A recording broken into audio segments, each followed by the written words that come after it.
Hello, मैं रवि कुमार। एक बहुत ही बड़ी न्यूज़ आ रही है रांची से।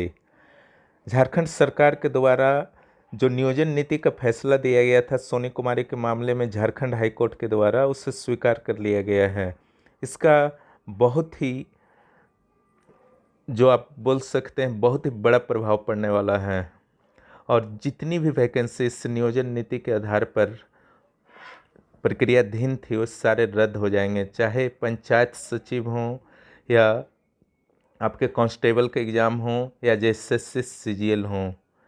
इस ढंग से अब सारे की सारी वैकेंसी जो हैं नए सिरे से पुनः प्रक्रिया शुरू की जाएंगी। सबसे दुखद जो आपका कांस्टेबल और पंचायत सचिव के हैं परीक्षाओं की हैं, क्योंकि इन दोनों परीक्षाओं की प्रक्रिया लगभग पूर्ण हो चुकी थी और गैर अनुसूचित और अनुसूचित जिलों में जो विवाद हुए थे और सोनी कुमारी के द्वारा जो हाई कोर्ट में मामला दायर किया गया था, उस संदर्भ में नियोजन नीति को अवैध बता दिया गया था हाई कोर्ट के द्वारा। सरकार ने अंततः विचार करते हुए इसे रद्द कर दिया और एक क्लियर कर दिया है कि जो पंचायत सचिव की नियुक्तियां हैं वो नए सिरे से की जाएंगी। यहाँ तक कि अनुसूचित जिलों के साथ साथ गैर अनुसूचित जिलों की नियुक्तियां भी रद्द कर दी जाएंगी।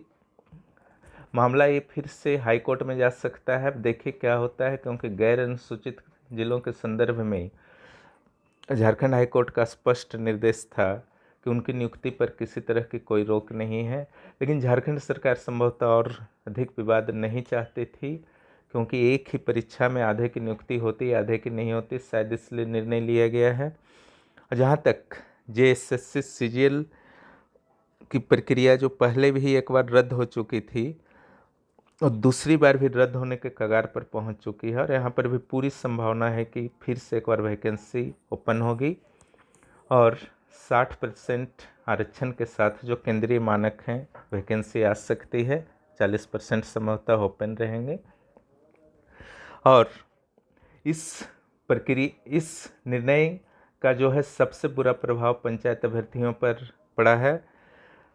संभवतः सरकार यह चाहती थी कि अब जो भी नियुक्तियों से संबंधित विवाद हैं, नियमावली से जो संबंधित विवाद हैं, उसमें नियुक्तियों को अब किसी तरह से प्रभावित नहीं होने दिया जाए। अब स्पष्ट नियमावली बनाई जाएगी।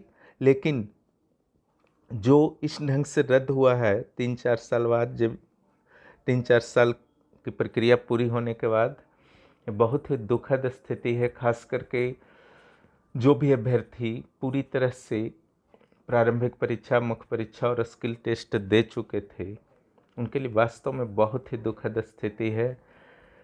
लेकिन चूंकि कोर्ट के द्वारा अमान्य घोषित कर दिया गया था अनुसूचित जिलों की नियुक्तियों को, तो सरकार को फील हुआ कि गैर अनुसूचित जिलों के संदर्भ में अगर अनुसूचित जिलों के अभ्यर्थियों को नियुक्ति दी जाती है और गैर अनुसूचित जिलों के अभ्यर्थियों को नियुक्ति दी जाती है और अनुसूचित जिलों के अभ्यर्थियों को नियुक्ति नहीं होती है, तो फिर से एक नया बखेड़क खड़ा हो सकता है।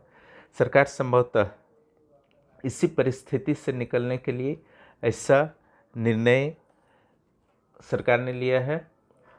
अब देखिए जेएसएससी सीजीएल के संदर्भ में क्या निर्णय लिया जाता है सरकार के द्वारा। सरकार के द्वारा यह भी स्पष्ट किया गया है कि जो नियुक्तियां हो चुकी हैं, ज्वाइनिंग किए जा चुके हैं, उन पर अभी कोई प्रभाव नहीं पड़ेगा। उस मामले में अलग से विचार किया जाएगा, क्योंकि नियुक्ति हो गई है और सर्विस कर रहे हैं, उस पर क्या विचार सरकार करती है वो अलग मैटर है। लेकिन जो नियुक्ति नहीं हुई है, चूँकि नियोजन नीति ही वापस हो गई है, इसलिए उस नियोजन नीति के आधार पर जो भी वैकेंसी निकले थे, परीक्षाएं हुई थी, सारे के सारे को वापस ले लिया जाता है। जब नियोजन नीति को ही वापस ले लिया गया है, तो अनुसूचित हो या गैर अनुसूचित जिले हों, वो कहीं भी नियुक्ति वैध सरकार की दृष्टि में नहीं रह जाती है। फिर भी देखिए क्या होता है। जिस दिन नियोजन नीति के मामले पर फैसला आया था, उसी दिन मैंने फेसबुक ग्रुप पर एक विश्लेषण डाला था, वो आज भी आप देख सकते हैं। उस डेट में फेसबुक ग्रुप पर मैंने स्पष्ट कहा था, चाहे कांस्टेबल हों या पंचायत सचिव की वैकेंसी हों, सारे खतरे में हैं। कोर्ट के आदेश के विरुद्ध सरकार नहीं जा सकती। धन्यवाद, हमसे जुड़े रहें।